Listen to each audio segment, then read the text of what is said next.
United States yadzoka zvekare awa yoti Zimbabwe hatiboikangamwe. Noda kuti muZimbabwe aiwa muri kuita human rights violation.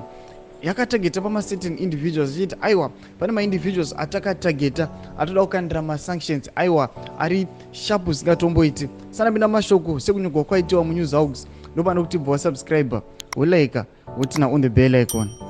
Nekuti vanonyora vachiti the United States says that it has refocused and sharpened the sanctions on President Emerson Mnangagwa and 10 others, as well as 3 entities over corruption and human rights abuses with impunity.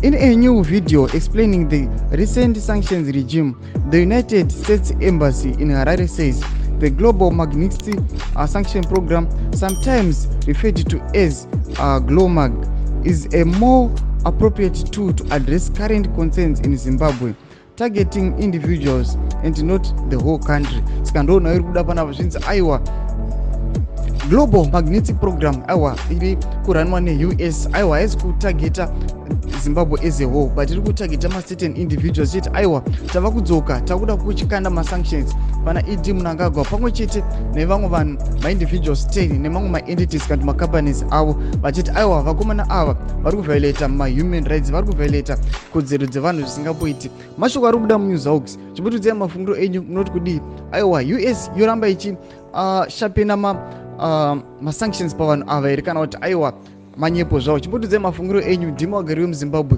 pina comment section medu mutidze mafungiro enyu. Musangano subscribe kulike chinotina on the bell icon.